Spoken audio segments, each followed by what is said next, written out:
My dear, before I begin, I want you to picture a small flat. 2 rooms, really, plus a kitchenette and a bathroom with a shower that's never quite worked properly since 1994. Faded curtains. A sofa with a blanket thrown over the worn patch on the arm.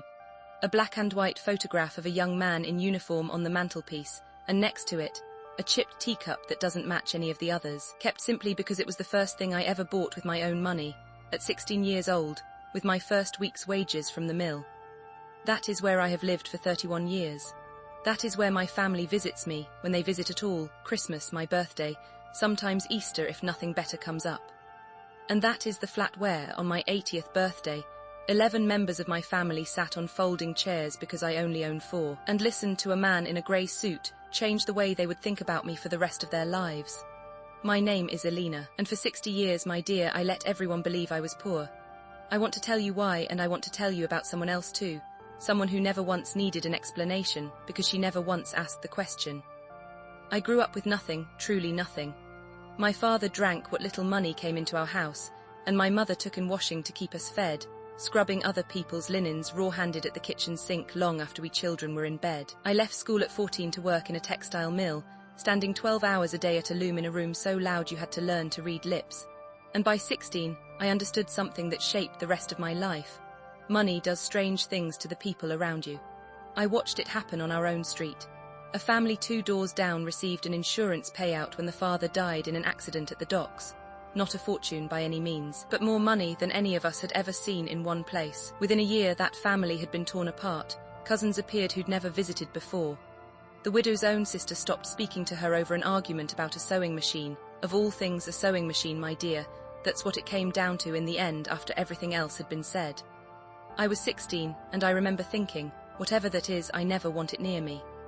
I promised myself, even as a girl with nothing in my pocket, that if I ever had anything, I would never let it change how people treated me or how I treated them. I didn't know then just how long that promise would last or what it would cost me. When I was 22, I married Harold. He worked as a clerk for a shipping company, a quiet, careful man with ink-stained fingers and a habit of reading the financial pages of the newspaper every single morning before work. Not because we had money to invest, we didn't, not for years, but because he found it interesting the way some men find football interesting. He used to fold the paper into careful quarters and read out little snippets to me over breakfast. Elena, listen to this, a company in Coventry's just gone public, shares at 2 shillings each, can you imagine? I never imagined anything of the sort, my dear. I was thinking about whether we had enough for the gas meter. In 1962, Harold came home from work with an idea, practically vibrating with it, the way he got sometimes. A colleague of his, a man named Stanley, who Harold trusted, though I'd only met him twice, had told him about a small engineering company, barely more than a workshop really, 3 men and a shed, looking for investors to buy new machinery. They made specialist components, nothing exciting, valves and fittings for industrial pumps. Harold wanted to put in £50. £50, my dear, was nearly 2 weeks' wages for us. I remember the argument we had about it. Not a shouting argument, Harold and I never shouted, not once in 40 years of marriage, but a long, careful, late-night conversation at our kitchen table, the kind of conversation many of you have probably had yourselves, working out whether to take a risk you can't really afford, with money you don't really have to spare. It's 3 men and a shed, Harold, I said. What if it goes nowhere? Then we've lost £50. And we carry on exactly as before, he said. But Elena, what if it doesn't go nowhere? We took the risk. £50 for shares in a company so small it didn't even have a proper name yet. Just initials, the surnames of the 3 men who started it, painted by hand above the door of that shed. That company, my dear, still exists today in a manner of speaking. You would not recognize the name now, because over 60 years it became part of a much larger company, which became part of an even larger one. Through mergers I never fully understood and frankly never needed to. What I understood was simpler. Every few years an envelope would arrive. Sometimes it contained a small check, a dividend, Harold called it. Sometimes it contained a letter explaining that our shares had been exchanged for shares in a different, larger company, at a different, larger number, with words like rights issue and consolidation that I nodded along to without really following. Harold managed all of it quietly for nearly 30 years, adding small amounts whenever we could afford to, never large sums, my dear, never anything dramatic, just whatever was left over at the end of a careful month, fed into the same account year after year. The way you might feed a fire one small log at a time and never quite notice how big it's become until you step back from it. Harold passed away in 1989. A stroke sudden in his armchair, with the financial pages still folded on his lap. By then, our £50, though we had added small amounts continuously for nearly 3 decades, had become, in the cold language of a financial statement that arrived a few weeks after the funeral, a sum of money that I genuinely did not understand the scale of, because I had never needed to spend it, and Harold had never made a fuss about it, and so neither had I. And here, my dear, is the choice I made, sitting alone in our flat a few months after Harold's funeral, holding that statement with nobody left to discuss it with. I could have moved to a bigger place.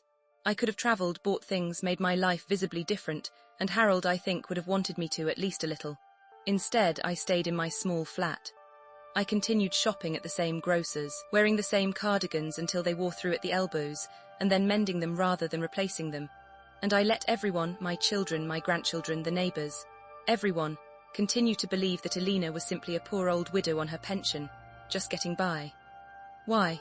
Partly habit, my dear, if I'm honest. Harold and I had lived modestly for so long that living any other way felt almost like wearing someone else's clothes. But mostly it was because I had seen what happened to that family on my old street, 60 years before, over a sewing machine of all things. And because, my dear, when people believe you have nothing, they show you who they really are. I had decided, without quite deciding it consciously, that I wanted to know. I have 2 children, my son David and my daughter Patricia, who lives in Canada and whom I see perhaps once every few years, though we speak on the phone. David lives about 40 minutes away, and he visits with his family perhaps a dozen times a year.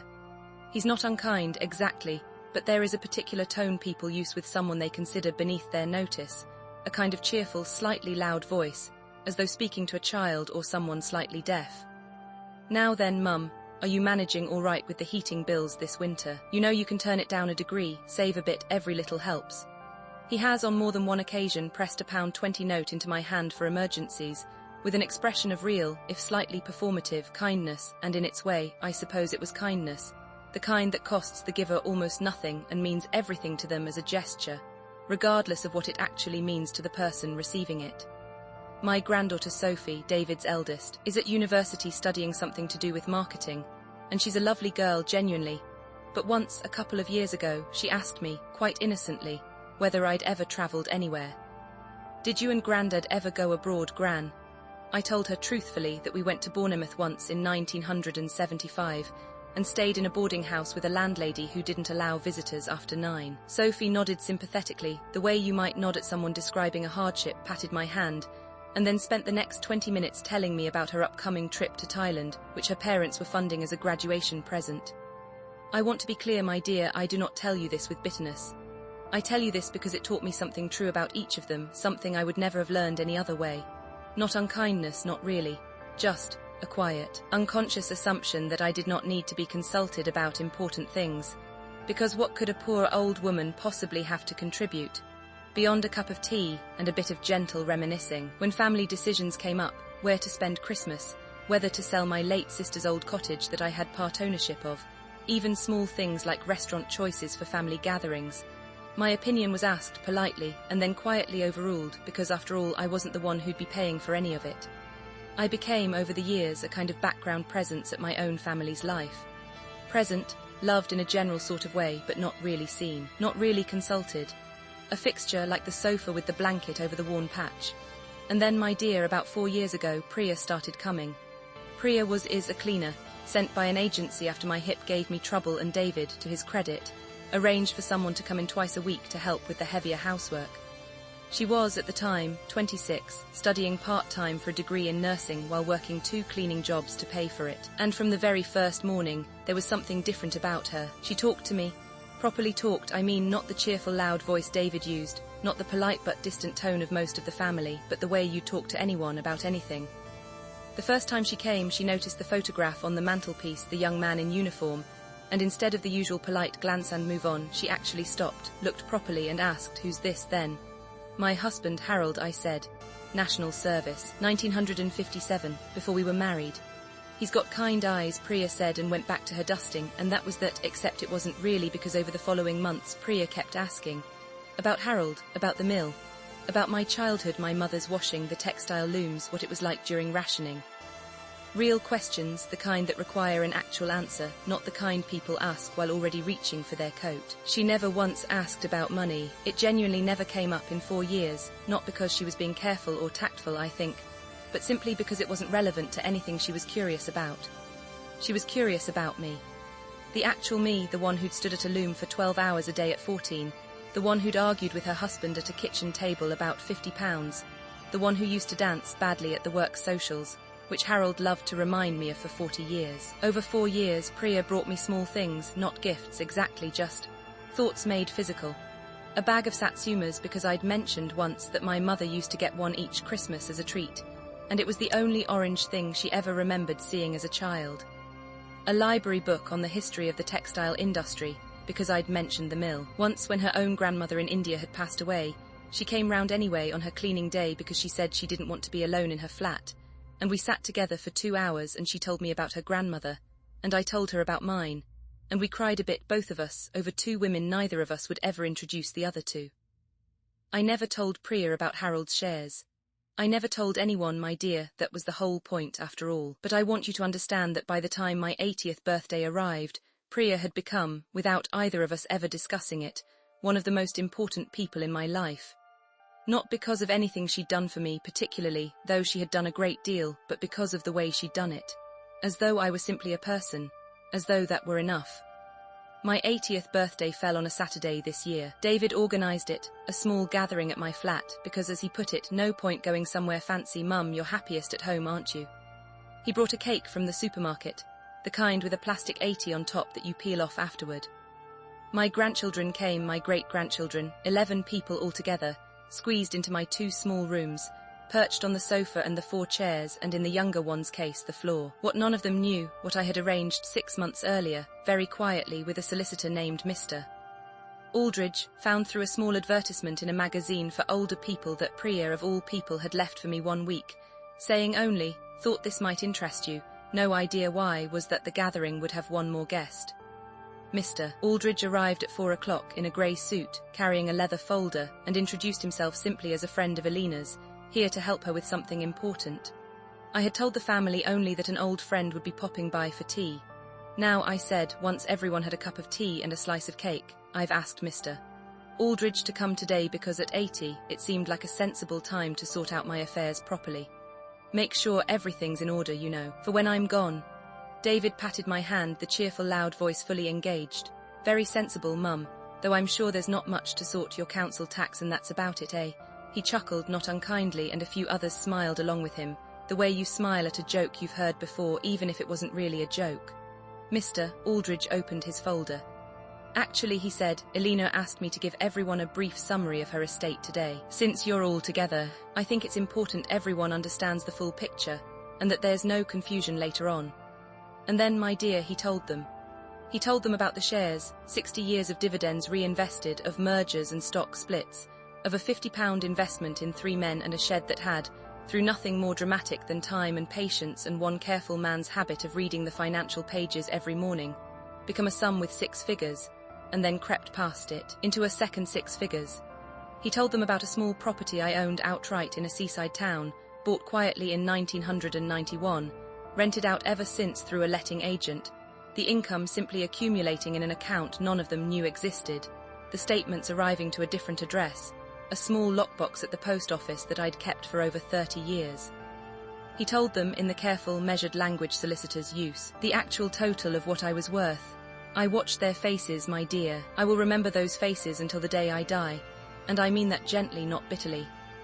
David's face went through several expressions in the space of about 10 seconds: disbelief, then something that looked almost like dizziness, then very quickly, an attempt to look as though none of this changed anything at all, an attempt that did not entirely succeed because his hand, I noticed, had stopped halfway to his teacup, and simply stayed there frozen for several seconds. Sophie simply stared at me, her mouth slightly open, the way you might look at someone you suddenly realize you have never actually met, despite knowing them your whole life. And Priya was there too, my dear. I had asked her to come, told her it was just because I wanted her there for my birthday, which was true but not the whole truth. Priya's reaction was different from everyone else's. She looked at me, not at Mr. Aldridge, not at the folder. At me, and her expression wasn't shock or disbelief. It was something more like recognition.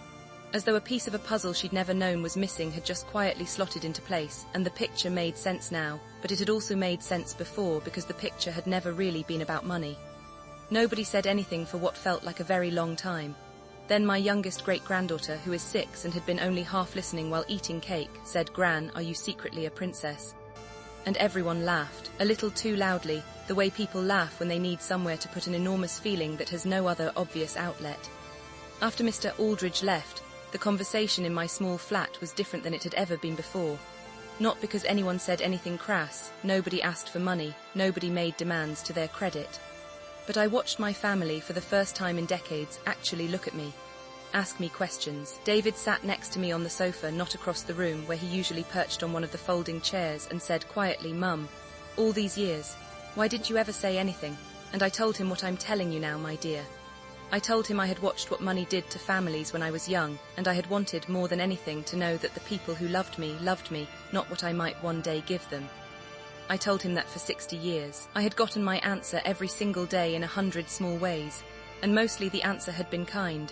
Just a little distant, a little dismissive, in the gentle way people are dismissive of someone they've quietly decided doesn't matter very much to the actual business of living. "I'm not angry," I told him, and I meant it. "But I wanted you all to know before I go that I saw it. All of it. The £20 notes, the comments about my heating bill, the holidays I was never quite included in because, well, what would be the point? Gran doesn't really do that sort of thing. I saw all of it, and none of it broke my heart because I understood why it happened. You all believed something about me that wasn't true, and you behaved accordingly. That's simply human nature, love. I'm not sure I'd have behaved any differently in your position with the information you had." David was quiet for a long moment. Then he said, "Priya never treated you like that, did she? I've noticed it actually over the years, the way she is with you. I always thought it was just her job doing it properly. But it wasn't that, was it?" "No, love," I said. "It wasn't that.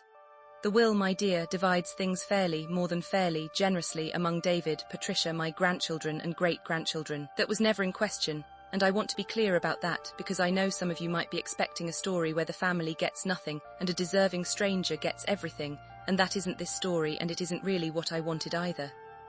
They are my family, and I love them complicatedly the way you love family. But there is one more thing in that will, my dear.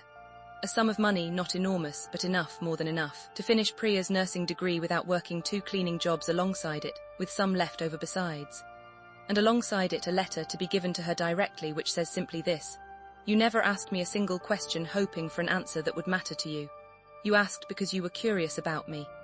In 80 years, that has happened so rarely that I can count the instances on one hand, and I wanted, before I went, for you to understand what that meant. Finish your degree, become the nurse I know you'll be, and please go on asking people questions the way you asked me. You have no idea how rare it is or how much it matters." There's also a letter for the rest of the family to be read after I'm gone that says this: "I was never poor. I was simply quiet." The difference between those two things is everything, and I hope, looking back, you'll understand that the woman in the small flat with the chipped teacup was never asking for your money. She was only ever hoping, every single day, that you'd come and sit with her a while longer, and ask her something real. Since that birthday, my dear, things have changed, not in grand ways, and I'm glad of that, honestly. David visits more often now and stays longer, and last week he sat at my kitchen table for 2 hours just talking about nothing in particular, the way we used to when he was young before any of this. Sophie has started ringing me on Sunday evenings just to chat, and last week she asked me about the mill, actually asked, and listened to the answer, the way Priya always had. I don't think any of this is really about money, my dear, despite how the story sounds.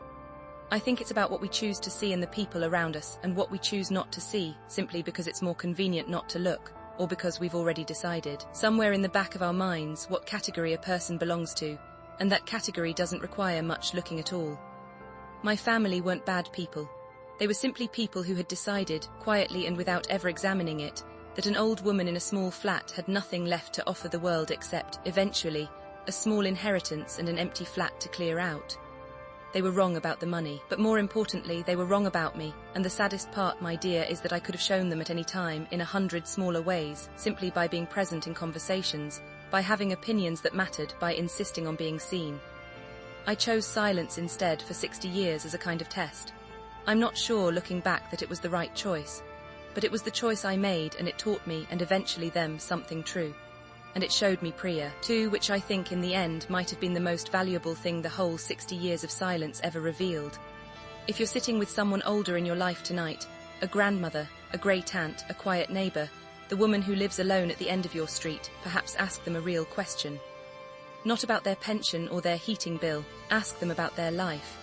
You might be surprised by what you find. You might even find a sewing machine of sorts in your own family's history. And if you do, my dear, I hope you choose differently than that family on my old street did, all those years ago. Good night, my dears.